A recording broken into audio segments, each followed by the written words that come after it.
पिछले क्लास में हम लोगों ने देखा कि इफेक्ट ऑफ इन्फ्लेशन क्या होता है। ठीक है, इससे पहले हम लोगों ने 2 वीडियो ऑलरेडी बना चुके हैं इन्फ्लेशन के बारे में। पहले में हमने देखा इन्फ्लेशन और उसके कुछ टर्मिनोलॉजी के बारे में समझा। दूसरे में हम लोगों ने देखा इफेक्ट क्या होता है इन्फ्लेशन का डिफरेंट सेक्टर्स पर। ठीक है, फिर हम आज बात करने वाले हैं कि आखिर इस इन्फ्लेशन नाम के चीज़ को हम मेजरमेंट कैसे करेंगे। तो टॉपिक हम देते हैं यहाँ पर इसको मेजरमेंट ऑफ इन्फ्लेशन। तो मैं रितेश सिन्हा आप सबका स्वागत करता हूँ हमारे इस खूबसूरत से चैनल ट्रिक वाला पे। तो टॉपिक है आज का मेजरमेंट। वेरी इंपॉर्टेंट टॉपिक है आज का ये, क्योंकि ये बहुत ज़्यादा पूछा जाता है क्वेश्चन में। मेजरमेंट ऑफ इन्फ्लेशन कि हम मुद्रास्फीति में का मापन कैसे करेंगे, किस तरीके से करते हैं। तो गवर्नमेंट ने इसके 2 मेथड बनाए हैं। There are 2 method of measuring inflation.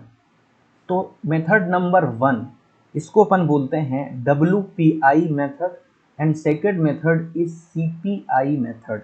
WPI जिसका फुल फॉर्म होता है wholesale price index and second one is the consumer price index. Okay, तो इसको अपन यहीं पे इसको डिफरेंस के फॉर्म में पढ़ते हैं, जिससे हमको अच्छे से याद रहेगा। तो इधर साइड लिख देते हैं WPI और यहाँ पे लिख देते हैं अपन CPI। WPI के बारे में पहला चीज़, ठीक है, होता क्या है WPI होलसेल प्राइस इंडेक्स क्या होता है। पहले तो हम जान गए कि दोनों क्या है, मेथड है जिससे अपन जो है इन्फ्लेशन मेजरमेंट करते हैं। तो WPI क्या होता है समझते हैं पहले। तो WPI जो होता है it measures, basically WPI measurement करता है measure the change in price of goods। यहां पर मैं जोड़ दे रहा हूं गुड्स पर, सोल्ड इन बल्क, मतलब होलसेल समझते हैं ना अपन, होलसेल समझते हैं जहां से थोक भाव में बेचा जाता है। तो ये सिर्फ मेजर करता है जब थोक भाव में कोई इंसान उस चीज को बेच रहा है तो उसी के प्राइस में जो चेंज होता है ये बस उसी को मेजर करता है कि महंगाई कितना बढ़ा है, होलसेल रेट में कितना बढ़ा है। ये कंज्यूमर को मेजर नहीं करता है। ठीक है, इसका नाम भी क्या है, होलसेल प्राइस इंडेक्स। तो आप वहां से याद रख सकते हैं। और यहाँ पे मैंने एक टर्म यूज किया, खाली गुड्स। जब भी हम इकोनॉमिक्स में बात करते हैं तो गुड्स और सर्विसेज दोनों की बात करते हैं, तो लेकिन यहाँ पर मैंने क्या बात किया है, ओनली गुड्स। तो यहाँ पर जो पॉइंट टू बी नोटेड है वो ये है कि WPI जो है वो सर्विसेज को इंक्लूड नहीं करता है। WPI सर्विसेज को इंक्लूड नहीं करता है, जबकि CPI गुड्स एंड सर्विसेज दोनों को इंक्लूड करता है। और पहला नंबर जो है अंतर जो देख लिया आप लोगों ने, ये होलसेल, ये बल्क पे बात करता है। बल्क मतलब ज्यादा अमाउंट में, होलसेल अमाउंट में। और ये बात करता है कंज्यूमर लेवल में कितना चेंज हुआ है, इस पर बात करता है कि उपभोक्ता कितना पे कर रहा है। यहाँ पर कोई थोक व्यापारी ने, मान लो की बात, कोई थोक व्यापारी ने शक्कर लिया सपोज 3000 रुपए कुंटल में लिया। ठीक है, और कुछ दिन बाद उसका जो प्राइस है वो लगभग 3500 हो गया। तो वो इस चेंज को मेजरमेंट करेगा कि इसमें जो है 500 रुपए इंक्रीज हो गया। और इस वाले मेथड में क्या यूज करता है, सपोज शक्कर का कीमत 40 रुपए था, अब जो है 42 रुपए हो गया। किसको मिल रहा है, ये कंज्यूमर को मिल रहा है। ठीक है, तो ये थोक में नहीं, ये कंज्यूमर के रेट में, इसमें चेंज में बेसिकली ये निकालता है। ठीक है, कंज्यूमर को जो जिस रेट पे मिल रहा है उस पर जो चेंज हो रहा है उस पर निकालता है। ठीक है, CPI जो है। तो ये ध्यान देंगे कि ये इसमें सर्विसेज को इंक्लूड नहीं किया जाता है, इसमें दोनों को ही, CPI में गुड्स और सर्विस दोनों को ही इंक्लूड किया जाता है। थर्ड नंबर पॉइंट देखेंगे,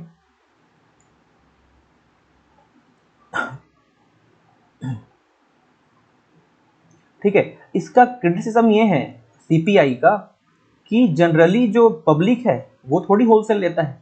कौन लेगा 1 क्विंटल शक्कर, कौन नहीं लेता है। ठीक है, 5 किलो 6 किलो ले लेंगे अपने यूज के लिए मंथ में। ठीक है, तो ये इसका ये क्रिटिसिज्म चलता है इसका। थर्ड नंबर पॉइंट देखें इसका, तो इसको कैलकुलेट कौन करता है, ठीक है, कौन पब्लिश करता है, तो इसको पब्लिश करता है office of economy economic advisory office of economic adviser, ठीक है, या फिर इसी को अपन बोल सकते हैं under the ministry of commerce and industry.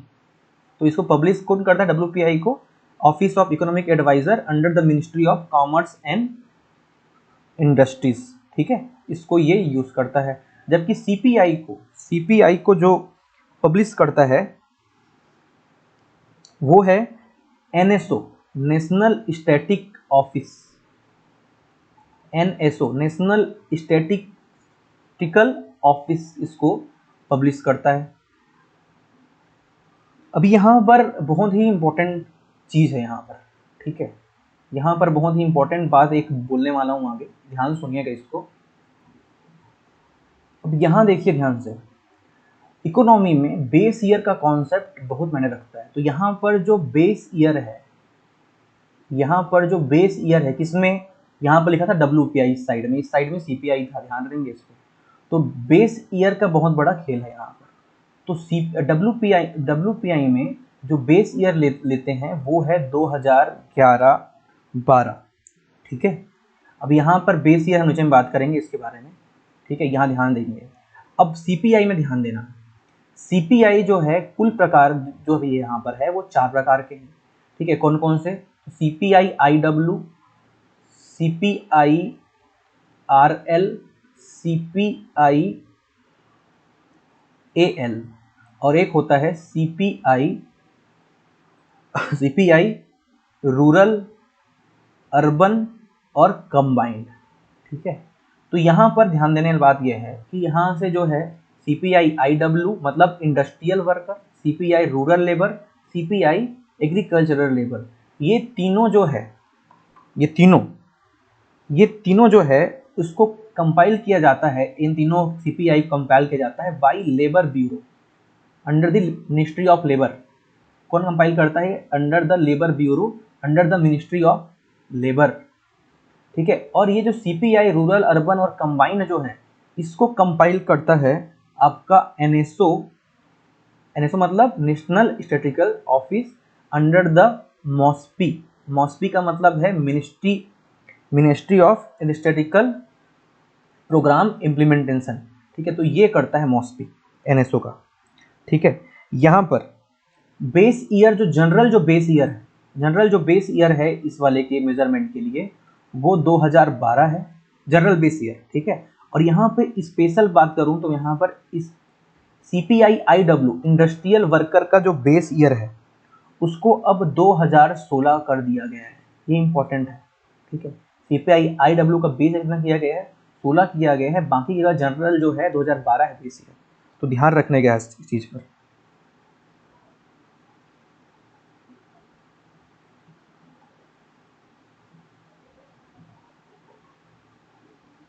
ठीक है। जो मॉनेटरी, यहाँ पर ध्यान देंगे एक बात को और, जो मॉनेटरी पॉलिसी कमेटी होती है MPC, जो मॉनेटरी पॉलिसी कमेटी होती है वो इन्फ्लेशन को कंट्रोल करने के लिए CPI डाटा का यूज करता है, इस बात पर भी आपका ध्यान होना चाहिए। तो सारी इंपॉर्टेंट बातें मैंने बता दी है WPI CPI के बारे में। आशा है अब जो क्वेश्चन एग्जाम में आएंगे वो आपसे नहीं छूटेंगे। CPI को हम कुछ इस तरीके से भी, अगर एक भी प्रश्न में ऐसा भी आता है कि CPI इज इक्वल टू जो है ये भी होता है WPI प्लस, देखो CPI क्या है, कंज्यूमर के हाथ में जो वाला इंडेक्स अपन देख रहे हैं, ठीक है। WPI is wholesale price index, यहाँ पर ये क्या है, कंज्यूमर प्राइस इंडेक्स, मतलब जो प्राइस कंज्यूमर पे करता है उसके लिए। WPI क्या है, होलसेल रेट है उसका, ठीक है। तो wholesale price plus cost of transportation का प्राइस प्लस रिटेलर्स मार्जिन, जो रिटेलर जो दुकानदार होगा उसका मार्जिन, ठीक है, उसका मार्जिन।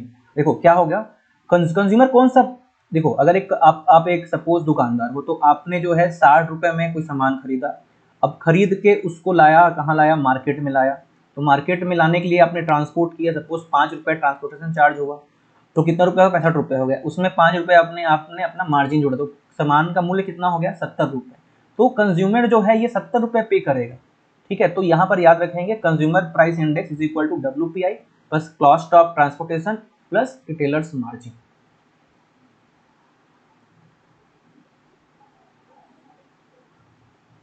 इसके अलावा और दो प्राइस इंडेक्स अपन पढ़ेंगे यहाँ पर।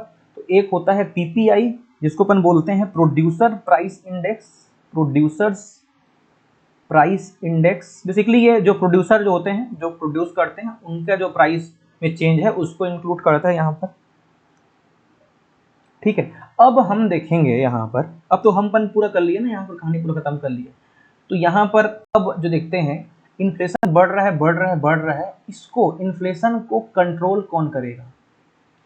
इन्फ्लेशन कंट्रोल कौन करेगा? ठीक है, ये समझते हैं यहाँ पर। तो इन्फ्लेशन को कंट्रोल करने के लिए आता है RBI। RBI क्या करता है? अपना लाता है मॉनेटरी पॉलिसी जिसको बोलते हैं मौद्रिक नीति। RBI लाएगा अपना मॉनेटरी पॉलिसी और ये करने की कोशिश करेगा इन्फ्लेशन को कंट्रोल। क्या करेगा RBI? जो इन्फ्लेशन क्यों आया है? इन्फ्लेशन इस कारण आया है क्योंकि लोगों के हाथ में मनी ज़्यादा आ गया है, जिससे वो क्या कर रहे हैं, डिमांड उनका बढ़ गया है, इन कारण चीज़ों का रेट जो है वो बढ़ गया है। तो क्या करेगा RBI? जो मनी है मार्केट में, जो मार्केट में जो मनी बढ़ गई है, बहुत सारे लोगों के हाथ में जो आ गया है, उसको वापस से खींचने का काम करेगा अपनी ओर। इसका मतलब है वो इंटरेस्ट रेट बढ़ा देगा, जिससे जो है लोगों के हाथ में जो लिक्विडिटी है, जो मनी है, जो तरलता है लोगों के हाथ में, वो कम हो जाएगा। ठीक है, दूसरी बात, लोगों के हाथ में पैसा एक तो इंटरेस्ट रेट कम होने के कारण से आता है, दूसरा पैसा आता है गवर्नमेंट एक्सपेंडिचर के कारण से। गवर्नमेंट क्या करता है? बहुत एक्सपेंडिचर करता है लोगों पे, अपने लोगों पे। लोगों को क्या देगा? ये सुविधाएं देगा, मतलब लोगों को फ्री में आवास दे रहा है। तो लोगों को क्या है, अपने आवास बनाने की चिंता नहीं है, तो जो पैसा वो अपने आवास बनाने में लगाते, उस पैसा से वो लोग उन लोगों का परचेसिंग पावर बढ़ गया है। मतलब जो उनकी जो पहले जरूरतें नहीं थी, सपोज वो जो पहले अगर टीवी नहीं खरीदना चाहते थे तो आज वो टीवी खरीदेंगे, क्योंकि उनके पास उनका परचेसिंग पावर जो है वो बढ़ गया है। ठीक है, तो ये सब क्या है, ये सब क्यों आया? क्योंकि गवर्नमेंट एक्सपेंडिचर बढ़ा है, गवर्नमेंट अपना पैसा लोगों के लिए लगा रहा है, इस कारण से। तो गवर्नमेंट क्या करेगा? अपना एक्सपेंडिचर थोड़ा कम कर देगा, जो है वो लोगों के लिए जो कर रहा था उस पर।